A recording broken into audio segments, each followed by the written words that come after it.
Hello everyone, मैं S के सिन्हा। आज जो 1 फरवरी को जो पेपर हुआ है, ये आज फर्स्ट शिफ्ट 1 का, उसके ऑर्गेनिक केमिस्ट्री के क्वेश्चंस को मैं डिस्कस कर रहा हूँ। तो सबसे पहले हम लोग देखते हैं, ये हमारे सामने एक क्वेश्चन है और ये क्वेश्चन है केमिस्ट्री इन एवरीडे लाइफ का ऑब्वियसली, और इसको कहा जाए तो कुल मिला के फैक्ट बेस्ड क्वेश्चन है।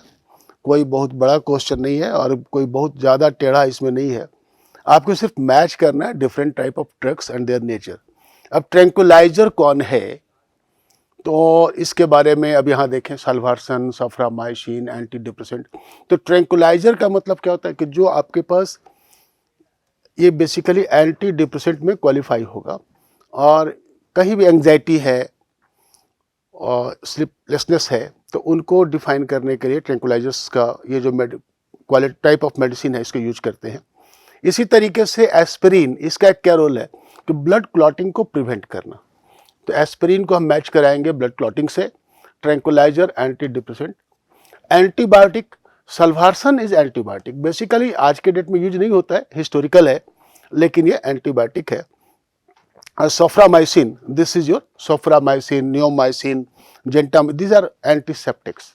तो आप इसी हिसाब से आप इसको मैच कर लीजिए कि आपका ए का क्या होगा, तो एंटी डिप्रेसेंट है तो ए का पी होगा, और बी का आर होगा, और इसी तरीके से सी का क्यू होगा, और आपके पास एंटीसेप्टिक डी का एस होगा। The option 3 is correct. तो अब हम लोग आगे बढ़ते हैं अगले क्वेश्चन पे। Photochemical smog can be minimized by tall chimney, by using catalytic converters, metallic catalyst in automobile industry, by full consumption of fuel। तो फोटोकेमिकल स्मॉग का बेसिक रीजन क्या है? Oxides of nitrogen and sulphur, those are produced in automobile industries. अब दिल्ली वगैरह में इतनी गाड़ियां दौड़ती हैं, तो अगर ऑटोमोबाइल एग्जॉस्ट में आपके पास नाइट्रोजन और सल्फर के ऑक्साइड्स अनबर्न्ड और अनबर्न्ड बेसिकली कार्बन फ्यूल्स हैं, तो उन सब के कारण क्या होगा कि आपके पास फोटोकेमिकल स्मॉग बनने की संभावना होगी। तो यहाँ पर what is the best answer? तो best answer is catalytic converter. इनका काम क्या है कि जो इस तरह के अनबर्न्ड फ्यूल्स हैं और इसके बाद जो भी यहाँ से प्रोड्यूस हो रहे हैं नाइट्रोजन के ऑक्साइड, सल्फर के ऑक्साइड्स, उसको रिसाइक्लाइज करना। तो यहाँ पर इसका बेस्ट ऑप्शन है by using catalytic converters. Already NCERT की किताब में लाइन एकदम स्पष्ट लाइन लिखा हुआ है फोटोकेमिकल स्मॉग के बारे में। तो आगे बढ़ते हैं अगले क्वेश्चन पे।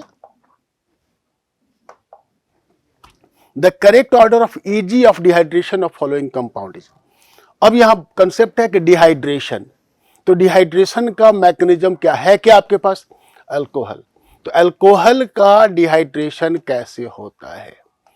अल्कोहल के डिहाइड्रेशन में इवन मैकेनिज्म फॉलो करते हैं कि जो भी अल्कोहल होता है उसको एसिडिक मीडियम में जब हम यूज करेंगे, एसिड हो या लेविस एसिड हो, तो उस केस में ये पहले ऑक्सोनियम बनाता है, और ऑक्सोनियम बनाने के बाद ये यहाँ पर निकल जाएगा, और इसके बाद क्या बन जाएगा, तो कार्बोकैटायन। और ये जो कार्बोकैटायन बना है, बेसिकली फॉर्मेशन ऑफ कार्बोकैटायन ही इसके सारे रेट को डिफाइन करता है। और ये एक बार कार्बोकैटायन निकल गया, इसके बाद हीट वगैरह की मौजूदगी में ये प्रोटॉन यहाँ से निकल जाएगा और अपना इलेक्ट्रॉन दे करके एल्कीन बना देगा। ये हुआ सारा का सारा किस्सा। अब सबसे बेसिक बात क्या है कि ये ईजी ऑफ डिहाइड्रेशन, ईजीनेस कैसे डिफाइन करोगे? तो ईजी डिफाइन करने का मतलब यह हुआ कि जब कार्बोकैटायन ज़्यादा स्टेबल होगा, जब उसमें एनर्जी कम लगेगी, तो ईजी डिहाइड्रेट होगा। तो यहाँ पे डिहाइड्रेशन का जो कंसेप्ट है, चूंकि यहाँ पे 2 स्टेप में है, तो पहला स्टेप आपका एंडोथर्मिक है। तो इसमें आपको देखना है कौन सबसे ज़्यादा अनस्टेबल इंटरमीडिएट है, और यहाँ कौन सा इंटरमीडिएट है, तो कार्बोकैटायन।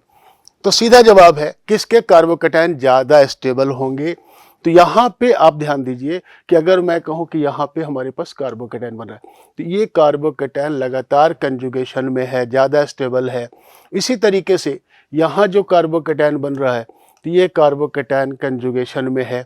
यहाँ कार्बोकैटायन बन रहा है, तो ये कार्बोकैटायन कंजुगेशन में नहीं है। और अगर कहीं बेंजीन पे आपने कार्बोकैटायन बना दिया, यहाँ पर फिनाइलिक कैटायन बना दिया। This is highly unstable, sp2 carbon के बॉन्ड को तोड़ना आसान नहीं है।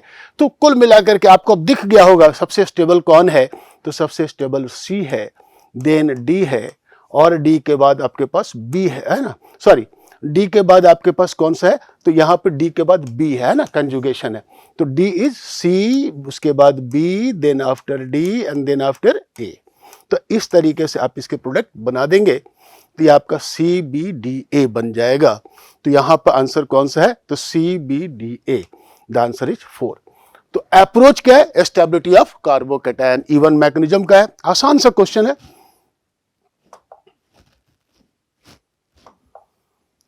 नेक्स्ट क्वेश्चन पे आते हैं, the pyranose form of the structure is.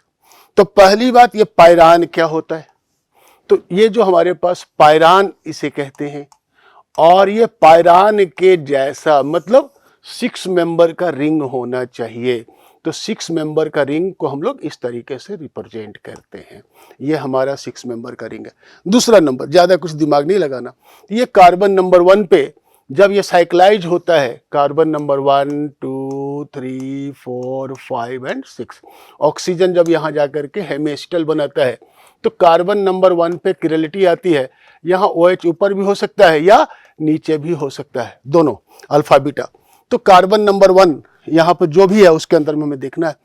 अब रही बात कार्बन नंबर 2 3 4 5, तो यहाँ पर ये 2 3 4 5 का अर्जुमेंट क्या होगा, तो ये जो आप नीचे की ओर देख रहे हैं तो ये सभी नीचे की ओर होंगे और लेफ्ट साइड वाले ऊपर की ओर होंगे।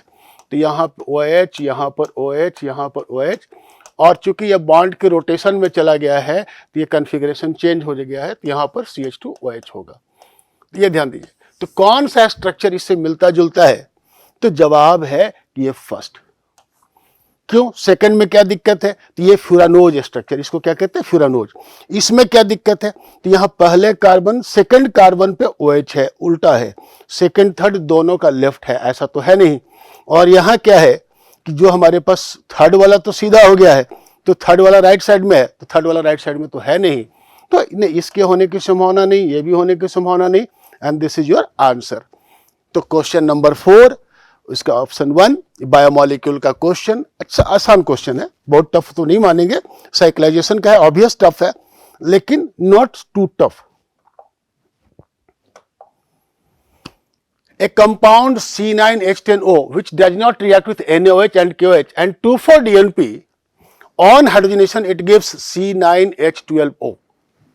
The total number of structural isomer of C9H12O is, ये ध्यान दीजिए, अच्छा सा क्वेश्चन कि C9H10O है, चलो भाई ये हुआ C9H10O।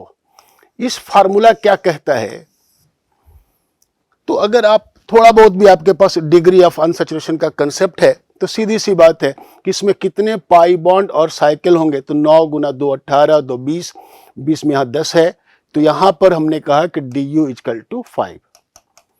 तो 5 क्या है, तो number of pi bond plus cycle, ठीक है। अब क्या कहता है कि हाइड्रोजनेशन किया गया, इसमें हाइड्रोजन ऐड कर दिया गया। अब फार्मूला क्या बना आपके पास, C9H12O। अब यहां पर क्या हो रहा है, यहां पर DU कितना है, तो DU = 4, तो number of pi plus cycle = 4। अब यहां ध्यान देने वाली बात यह है कि हाइड्रोजनेशन में तो सारे पाई खत्म हो गए, तो यहां पे ये नंबर ऑफ पाई नहीं है, ये क्या है, नंबर ऑफ साइकिल। तो नंबर ऑफ साइकिल का वैल्यू कितना हो गया, 4। तो हम यहां पर अगर नंबर ऑफ साइकिल का वैल्यू 4 रख दें तो ये हमारे पास नंबर ऑफ पाई बॉन्ड = 1। इस कंपाउंड में एक पाई बॉन्ड है और इस कंपाउंड में हमारे पास क्या है, यहां ध्यान दीजिए कि यहां पर नंबर ऑफ साइकिल जो दिख रहा है, ये number of cycle means benzene ring के लिए है, 4 तो हम बेंजीन रिंग के लिए यूज करते हैं।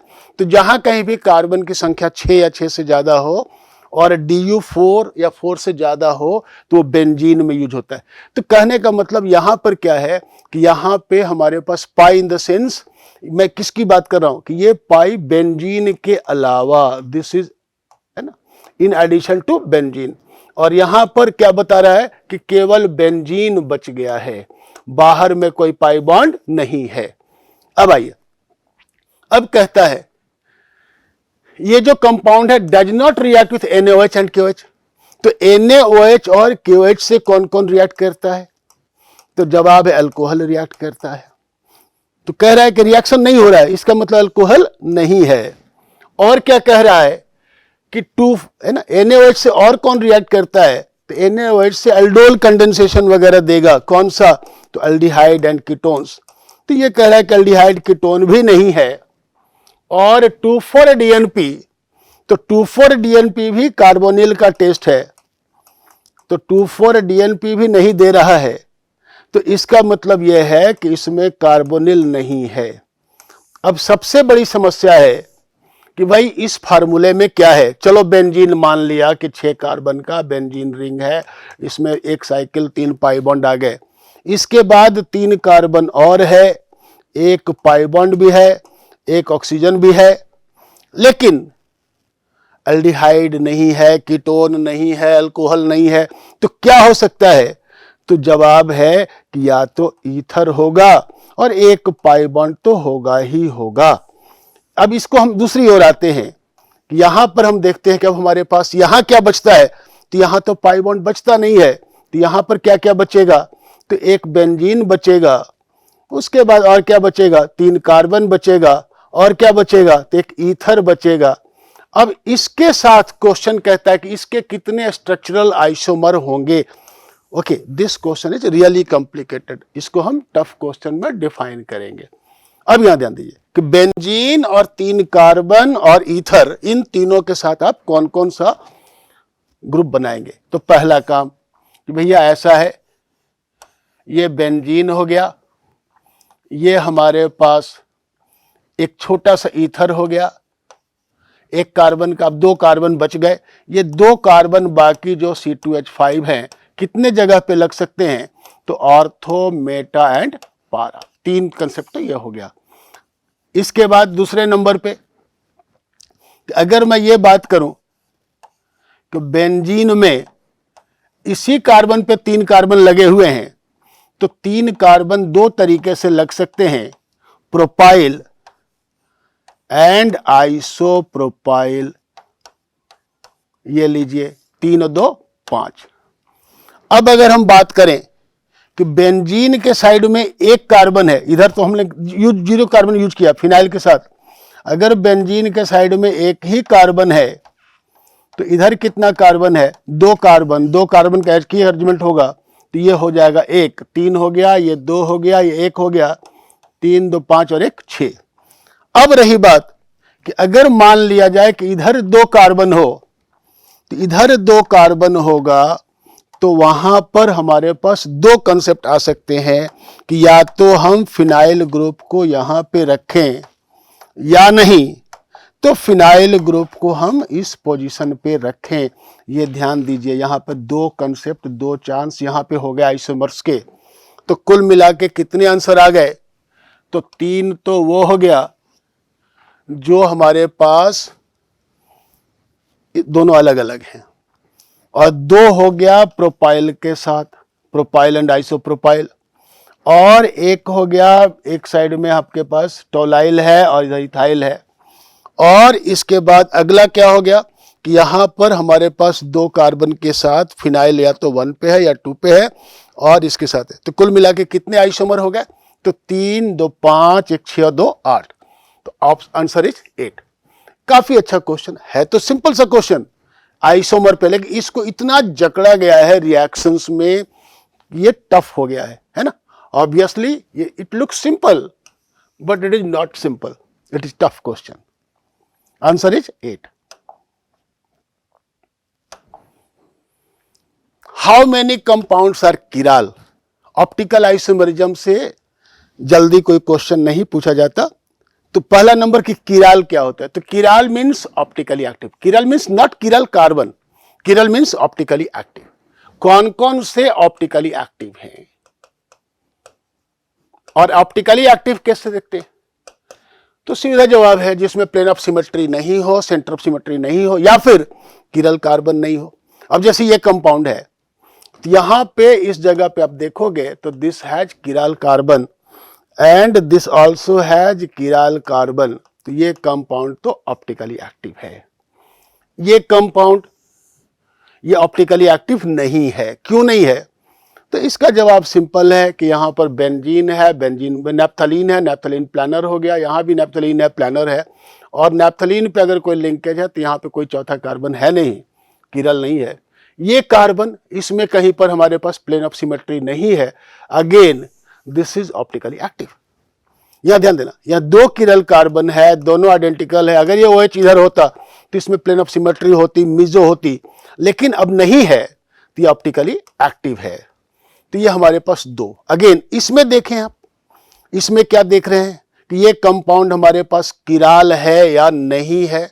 तो इसका जवाब है कि ये कंपाउंड भी हमारे पास, अब देखें यहां पर, अगर इसको बीचों बीच आप काट दें तो this half is equal to this half, ये इसके बराबर, ये इसके बराबर, ये इसके बराबर। इसको क्या कहते हैं?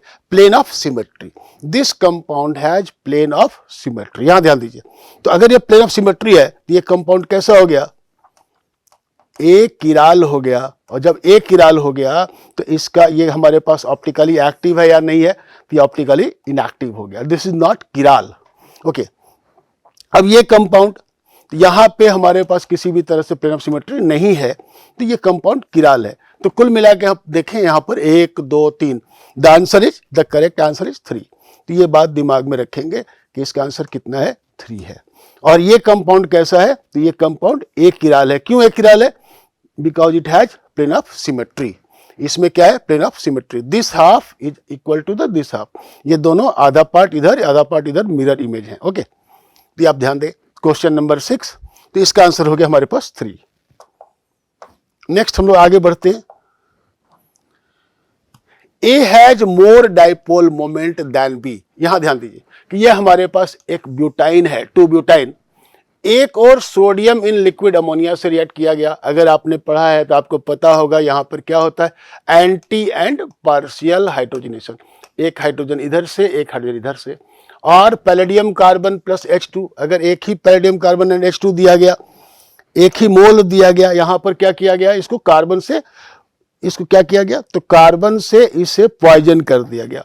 तो इस केस में भी पार्शियल होगा, लेकिन चूंकि पैलेडियम सरफेस पे है तो यहां पे दोनों सेम साइड से आएंगे। मतलब यह हो गया कि ये तो हमारे पास हो गया सिस टू ब्यूटीन, और ये हो गया हमारे पास ट्रांस टू ब्यूटीन। अब क्वेश्चन क्या पूछ रहा है? क्वेश्चन पूछ रहा है इनके फिजिकल प्रॉपर्टी के बारे में, किसका डाइपोल मोमेंट ज्यादा होगा?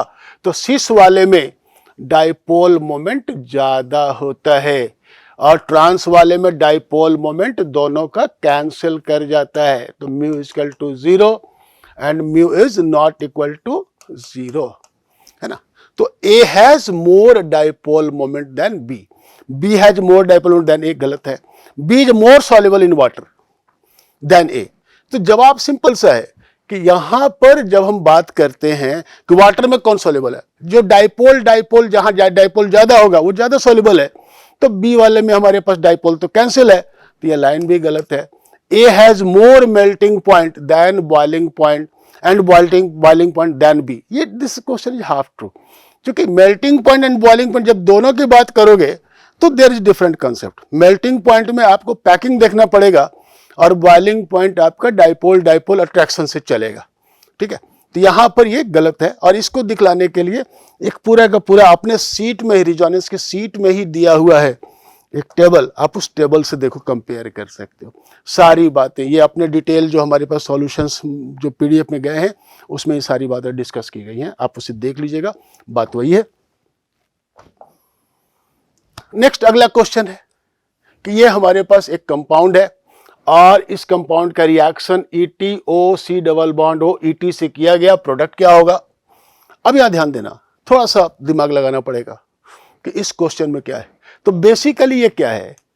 बेसिकली ये डाई इथाइल कार्बोनेट है।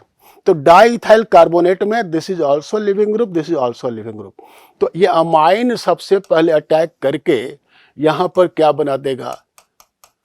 तो यहां पर बना देगा NH C double bond O OCH3, और अब आप देख रहे हो like this is like Easter है ना, ये पार्ट ईस्टर का हो गया। अब यहां दूसरा जो आपके पास अल्कोहल है, this will also undergo SN2TH to form this, to remove this, okay, और ये इधर ईस्टर बना देगा, तो साइक्लाइजेशन हो जाएगा। तो आपका बेस्ट आंसर क्या हो रहा है, तो यहां पे देखो ये वन साइड है, वन साइड है, वन साइड है, तो now this will form the correct answer. The correct answer is 2। तो बेसिकली ये डाइइनोफाइल, डाइइन है, सॉरी ये यहां पर क्या डाई न्यूक्लियोफाइल है, और ये हमारे पास डाई इलेक्ट्रोफिलिक है। तो कुल मिलाकर के इसके ऊपर इंट्रामोलिकुलर साइक्लाइजेशन होगा। मैकेनिज्म क्या होगा, SN2TH। तो ये आपका प्रोडक्ट आंसर इज 2। नेक्स्ट हम लोग देखते हैं अगेन एक टेस्ट का क्वेश्चन, आसान सा क्वेश्चन है, ज्यादा कोई टेंशन नहीं। यहां पर अगर आप थोड़ा बहुत भी ढंग से पढ़ा है तो आपको मिल जाएगा। Carbylamine test always given by 1 degree amine. Schiff's test, this is the test of aldehyde and ketones, aldehydes rather. Carbylamine test हो ही गया। Molisch test, it is the test of carbohydrates. Again biuret test, तो biuret test is test of peptide. तो just इसको आप match कर लीजिए कि आपका एक आंसर कौन सा है, आर, तो एक आंसर है आर। अगेन बी का आंसर कौन सा है, एस, सी का आंसर कौन सा है, पी, और डी का आंसर कौन सा है, तो डी का आंसर क्यू। तो ये आपके आंसर आ गए क्वेश्चन नंबर 9। आसान सा क्वेश्चन सारे ऑर्गेनिक केमिस्ट्री में टेस्ट के बारे में। Again in which of the following option the reaction does not match with their correct option, okay. अब अगर आपके पास क्लोरोबेंजीन है, इस पर आप एसिटाइल क्लोराइड से रिएक्शन कराते हैं तो क्या होता है, सिंपल सा रिएक्शन है, फिडेलक्राफ्ट एसाइलेशन कहेंगे। और क्लोरीन चूंकि ऑर्थो पारा डायरेक्टिंग है, या तो ऑर्थो पे लगेगा या पारा पे लगेगा, इन्होंने ऑर्थो पे बना रखा है, तो प्रोडक्ट सही है। क्वेश्चन नंबर 2, ये हमारे पास 1 डिग्री अल्काइल हैलाइड है, एक्वस KOH डाल दिया। एक्वस KOH में क्या होता है, तो ये हाइड्रोक्साइड यहाँ अटैक करके इसको रिमूव कर देगा। ये कौन सा मैकेनिज्म है, SN2, 1 डिग्री पे SN2 होता है, नो प्रॉब्लम। तो ये हमारा प्रोडक्ट है।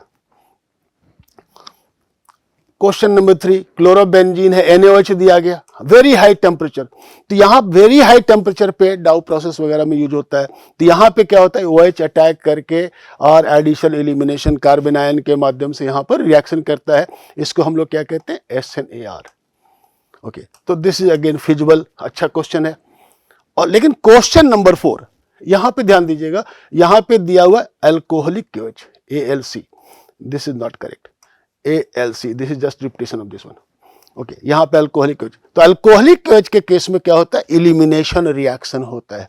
तो यहाँ पे ध्यान दीजिएगा कि यहाँ पे ये प्रोडक्ट नहीं बनना था, यहाँ पे प्रोडक्ट बनता, ये आपके पास इलिमिनेशन प्रोडक्ट बनता, एल्कीन बनता।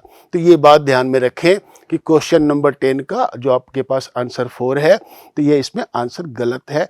सब्जेक्टेड यहाँ पर अल्कोहलिक लिखा हुआ है, ध्यान रखेंगे, है ना। ये सब जल्दीबाजी में टाइपिंग होते हैं, तो कहीं ना कहीं कुछ छोटे छोटे एरर आ जाते हैं, टाइपो एरर, ओके। तो ये आपका क्वेश्चन नंबर 10 और इसका आंसर हो गया।